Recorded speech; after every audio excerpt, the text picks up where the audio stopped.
Hi everybody, Karen Dobie here with Jason Cipriani and Jason Perlow for Jason Squared. We're talking today about video cameras. They're everywhere, right? All over people's houses, up in cities, everywhere. So privacy is no doubt a big issue when talking about video cameras. And specifically today, we're talking about Ring, a company that's been in the news some with some privacy issues that we're going to kind of dissect here today. So Jason Cipriani, let's start with you first. Just describe some of the issues going on with Ring. Yeah, so Ring, the company that kind of established video doorbells and made them a thing years ago, has been in the news, like you said, recently, thanks to some Freedom of Information Act requests and as well as some leaks, internal document leaks, that kind of detail how tightly knit Ring is working with local police departments throughout the country. I think I read a report that it's over 100 police departments that they're working very closely with.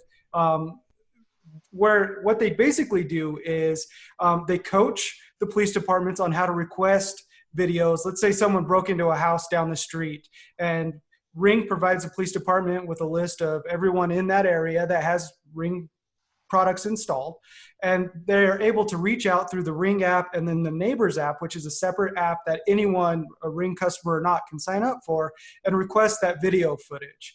And more specifically, they're actually providing video that is shared to that Neighbors app to the police department without a warrant or anything like that, which I'm not so sure is that big of a deal because it's a public app and a public network, just like sharing on Facebook or Twitter or Instagram or whatever. But so the controversy is Ring's relationship and their coaching and their deals with the police departments too much? Is it taking it too far for what should be a smart home company that happens to make security cameras and working that closely with law enforcement? I don't know. I think it's definitely worth having that conversation, not just today, but continue that conversation forward. Yeah, understandable why it's raising some eyebrows and definitely something we should talk about. Jason Perlow, what's your take on this? And do you think it should change how we view home security systems in general? Well, first of all, Ring is, if I recall, was purchased by Amazon. Was the late 2017 or around 2 years ago now? Okay, yeah, maybe 2016, 2017 timeframe, and they were one of the first major third-party IoT purchases that they've had, outside of manufacturing their own products internally, such as Alexa. And they kind of did that in reaction to what Google's been doing, acquiring silver companies themselves. So Ring has always been a cloud-based company. All that video is stored in Amazon cloud storage from the beginning. So this is Amazon, storing video data on their cloud servers. I think this becomes a question of data sovereignty at a personal level. I mean, obviously corporations have strong data sovereignty sort of things in their contracts when they deal with large cloud service providers and such. But this is a consumer product, and I don't think the average user completely understands where their video is being recorded. It's certainly not being recorded on premises at home. It's being recorded at Amazon. The question is, I don't really have an issue with it being used for law enforcement purposes, because I think that's the whole point of these things, is to make sure that your communities are safe and your house is safe. But my issue is, should law enforcement have the ability willy-nilly to just start looking at security cameras in the United States? Now, this is law enforcement has had access to DVR footage in commercial spaces and things for a long time. If you commit a crime in a public area and you're caught on camera, that the police have to go through a whole subpoena process of asking for whatever camera footage has captured, the suspect. They have to go through quite a bit of paperwork. This effectively kind of reduces the amount of paperwork that's required, so it can get into the hands of law enforcement much more speedily. But so really, it's a question of how quickly should the law enforcement have access to it? Not really so much. Should they have access to it? I don't think that the cops should be able to just log on to Amazon's feeds. Amazon shouldn't be providing them access to these feeds to just sort of switch channels, like they're going through their Netflix queue here. But I don't really think that's the case. certainly in the United States, we're not really used to this concept of being under surveillance all the time, even though for the most part we are. In England, obviously, they've been dealing with CCTV for a very, very, very long time. Your average citizen in the UK gets caught on camera, I don't know, like 2,000 times a day or something like that. So they're used to it. But here it's more of a privacy issue, I think, that people are a little worried about, but I think we're just going to have to get used to it. Yeah, definitely sounds like we are. And, you know, these cameras, they're getting cheaper, they're more accessible these days. And so this is, you know, talk about the broader impact here, you guys, because, you know, it's not just about Ring. I mean, all kinds of them are being installed in different ways.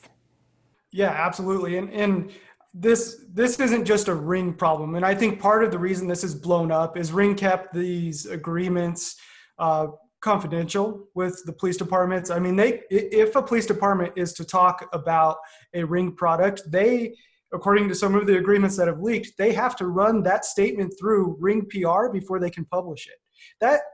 That's a pretty tight-knit relationship there. And I think in that aspect, it does cross the line a little bit. I mean, police departments aren't marketing arms of Ring cameras, right? But I think also another factor that plays into this as well is that Amazon owns Ring. And Amazon, Facebook, Apple, Google, you go down the list of all the tech giants, and there's this overwhelming fear that we're getting into a surveillance state and all these companies know too much about us. So if Ring wasn't owned by Amazon, would this be as big of a deal as it is in the news now? And I'm not entirely convinced that that would be the case. But like you said, there's other camera makers out there. There's Arlo, there's Samsung, there's Wyze. All these videos are stored somewhere, with the exception of, in Wyze's case, you have an SD card that goes into the camera. But all those videos are stored somewhere that is not in your home, to Jason's point. And something has to happen with that video. Now, privacy restrictions and terms and policies and privacy policies and all that stuff, as far as the tech companies go, should restrict anyone from accessing that video. And as far as we know, Ring doesn't let the police department just dial up a camera, check in on the neighborhood, see how things are going. Something has to happen, and the user, at the end of the day, has to hand over that video. And in my opinion, that's fine. But as I have probably 10 cameras around my home because I'm always testing different products from different vendors, and people, when they come to my house, I let them know there's cameras all over, but you may not get that courtesy going to someone else's house and always being on camera, even if you're at your friend's house and you're sitting in the living room. Adjusting to always being on camera is a huge thing that we have to either stop putting cameras everywhere, or, which isn't likely. I mean, like you said, they're affordable. You can get a Wyze camera for $20. It's ridiculous. It's definitely a new mindset that we have to find a happy medium with what happens with that, video, and what kind of transparency level do we need to have and comfort level when we go just on our front porch, because odds are your neighbor across the street probably has a camera. You're on camera there next door, same thing. There's a lot going on here that's not just Ring specific. It's a broader surveillance state, paranoia as a whole. And, some people have a huge issue with that.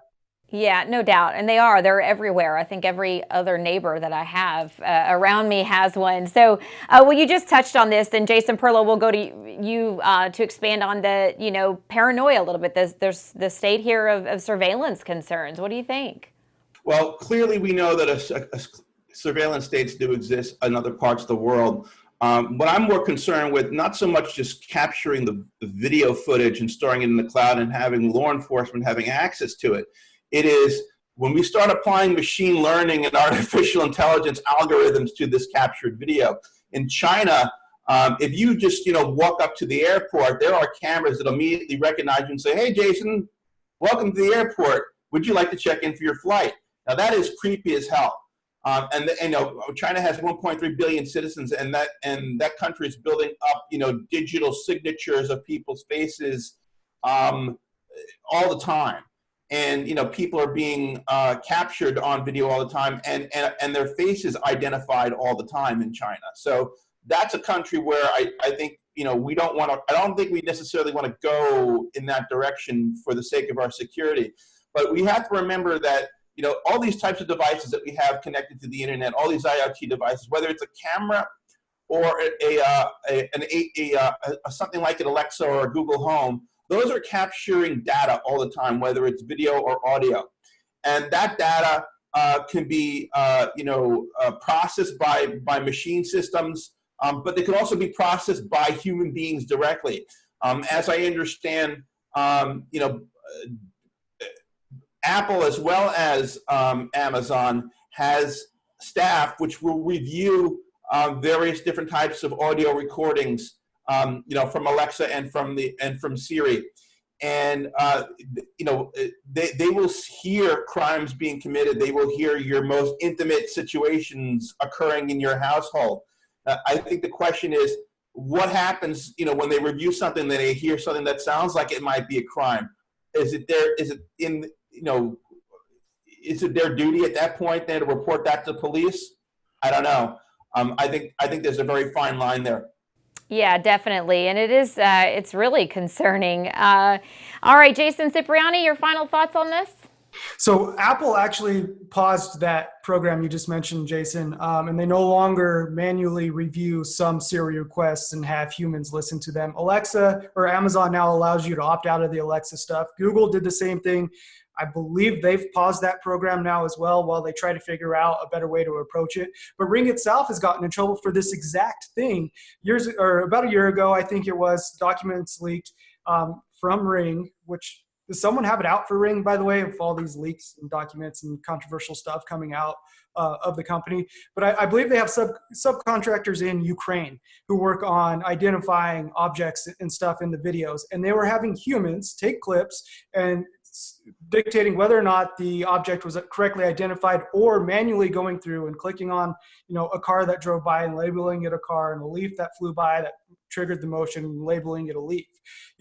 That's in their terms and conditions and the privacy policy, that they're able to manually go back and check these videos. But yeah, to your point, if they were to go and check one of those videos and they see a car getting broken into, is it their obligation to then turn that over to the police without interacting with the end user? I think these are some, like I said earlier, some hard conversations we need to have, and a conversation that needs to continue, not between us three and anyone else in the tech community, but the government as a whole. There needs to be some policy put into place on what users' privacy is mandated, to be, we need to be able to opt out from the beginning, or maybe it's opt in from the beginning on having, manual reviews of our voice commands and our video in our home, instead of finding out later that, oh, you could have opted out, but you had to find it in this email and the link at the bottom, or, some random stuff like that.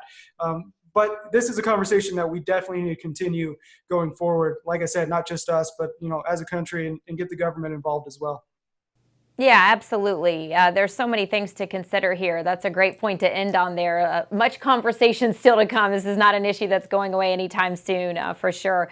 Jason Cipriani and JC Perlow, thank you for being with us today. And we thank you for watching Jason Squared. We'll see you next time.